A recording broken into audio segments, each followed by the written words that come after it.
The complete work of Swami Vivekananda, Video 34:11. By meditation, their gross modifications are to be rejected. Meditation is one of the great means of controlling the rising of these waves.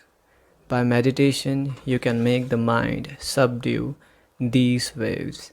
And if you go on practicing meditation for days and months and years until it has become a habit, until it will come in spite of yourself, anger and hatred will be controlled and checked.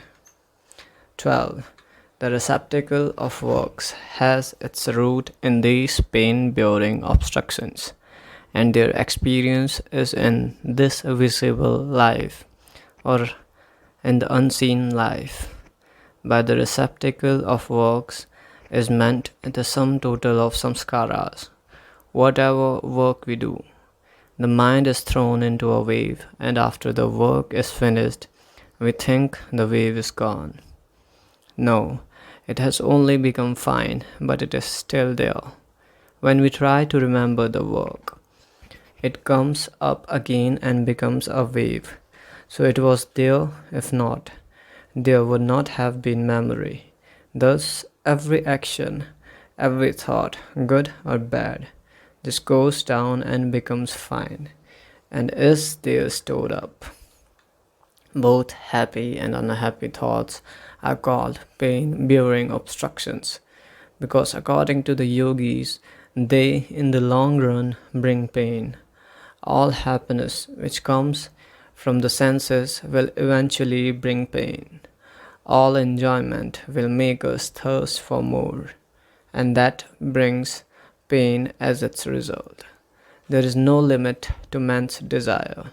He goes on desiring, and when he becomes to a point where desire cannot be fulfilled, the result is pain.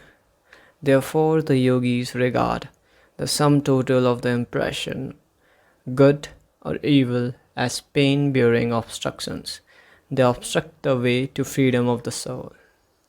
It is the same with the samskaras, the fine roots of all our works. They are the causes which will again bring effects, either in this life or in the lives to come. In exceptional cases, when these samskaras are very strong, they bear fruit quickly. Exceptional acts of wickedness or of goodness bring their fruits even in this life. The yogis hold that men who are able to acquire a tremendous power of good samskaras do not have to die, but even in this life can change their bodies into God bodies. There are several such cases mentioned by me, yogis, in their books. These men change the very material of their bodies. They rearrange the molecules in such fashion that they have no more sickness, and what we call death doesn't come to them. Why should not this be? The physiological meaning of food is assimilation of energy from the sun. The energy has reached the plant is eaten by an animal, and the animal by man. The science of it is that we take so much energy from the sun and make it part of ourselves. That being the case, why should there be only one way of assimilating energy? Differs from our own.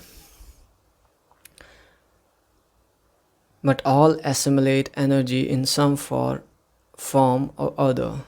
The yogis say that they are able to assimilate energy by the power of the mind alone, that they can draw in as much of it as they desire without recourse to the ordinary methods. As a spider makes its web out of its own substance and becomes bound in it and cannot go anywhere except along the lines of that web.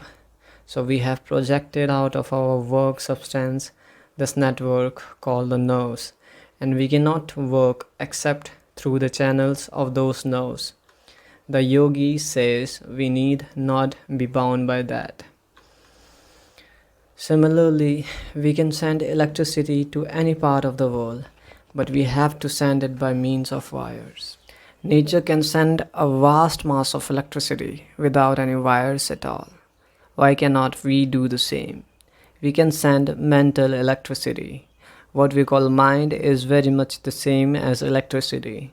It is clear that this nerve fluid has some amount of electricity because it is polarized and it answers all electrical directions.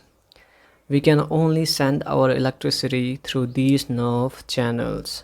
Why not send the mental electricity without this aid? The yogis say it is perfectly possible and practicable, and that when you can do that, you will work all over the universe. You will be able to work with anybody anywhere without the help of the nervous system.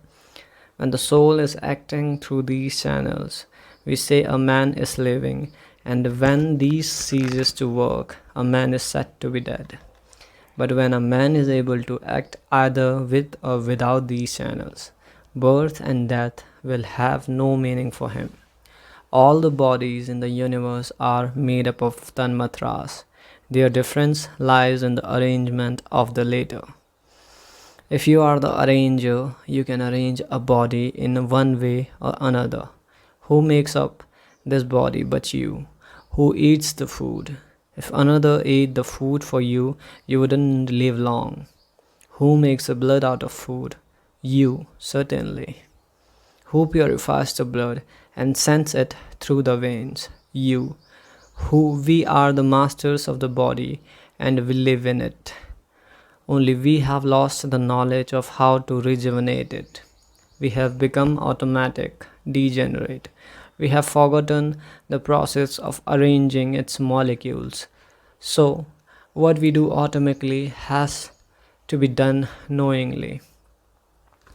We are the masters and we have to regulate that arrangement, and as soon as we can do that, we shall be able to rejuvenate just as we like, and then we shall have neither birth nor disease and nor death.